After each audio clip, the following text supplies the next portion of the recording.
Hi everyone, I'm doing a video on boom cards. This is something that I used almost exclusively when we were virtual during COVID, but I still use it today either on my iPad or on a whiteboard or Promethean board in the classroom. So before I get into some of the key points, I just kind of want to show you what a boom card is.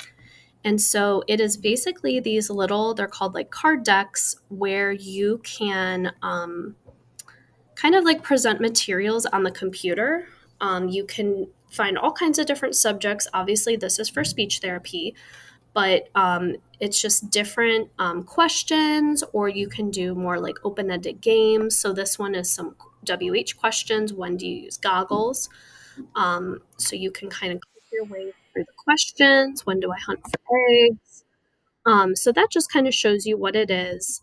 Like I said, there's also more open ended things. So this was from Valentine's Day. You know, you can decorate a cookie or something like that. So there's that kind of just shows you what a boom card is. But going back to some of the things that we need to talk about, the first thing, accessibility. Um, it does have really good accessibility in terms of touch. So, like I said, using it on an iPad or some sort of smart board is the easiest because kids can click and drag and things like that with their finger. The content, so if you go to the store where you buy things, the content, you can either search for boom cards by subject. So, there's all kinds of different subjects here, that you can look through. It goes pretty detailed. You can search by grade over here, or if you have something really specific, an area of content, you can just type it into the search bar and then all the cards that match will show up.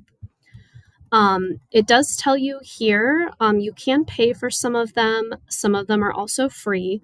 I personally have never bought anything on here. I've only done free and I have a pretty good library. So you can definitely get a lot for free. Um, User friendliness. I think it's super user friendly from the teacher perspective. I love being able to make the folders to keep organized. In terms of the students, I think that there is also some good user friendliness. So if they are in an activity, so let me go to this one.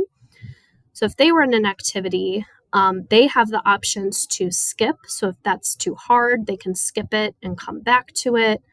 I don't love the wording, but they can also give up if they, aren't sure about it. And then also for us, there is a help button down here. So you can type in any questions and different articles will pop up to try to help you pinpoint. For management features, obviously we decide the skill level based on what grade or subject area that we teach.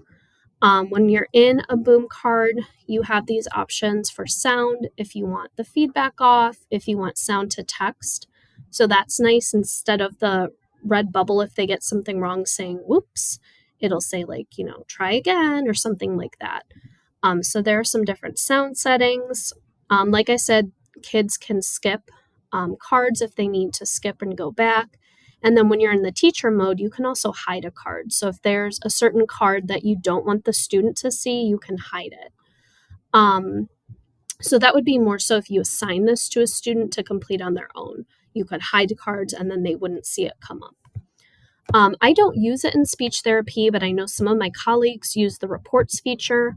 So if you did assign boom cards to students to do on their own, you can get reports of how they did. So it'll obviously show you, how many they got correct or incorrect. It can also show you by question, like, oh, on question number or card number 6, most of your class got it wrong, things like that. So the reports, I'm sure, are helpful as a classroom teacher, especially if you're assigning. For support materials, again, we have the help button for kids. They have that skip button if they need to skip. But otherwise, kids don't have a lot of support if they're doing it, independently. For the value, I think it's a really good value currently. Like I said, I have a pretty big library and I've never paid for anything. So, there's all kinds of things. This one's about, figuring out good friends and bad friends. So, these are not friends. They're laughing at him. So there's all kinds of skills that you can do. But like I said, most of them are free. I have heard rumors that instead of having this store where you buy individual card decks, I've heard that they might be switching to a pure subscription model where you would pay, say, like $15 a month and then get unlimited access. I don't love that because I don't consistently use this enough where I would want to pay a monthly fee. So I really hope that they don't do that and they kind of keep it as an as needed basis. I'm sure some people that would be great if they use it all the time, but that would kind of take away for the people who use it sort of intermittently. So I don't know. I guess we'll see how that goes. It's just a rumor, so we will see what happens with that. But otherwise, I really recommend Boom Cards. Like I said, there's a ton on here, a ton to search through, and the kids love it. They think it's so fun. They asked to do it. So I definitely recommend checking it out. Thanks.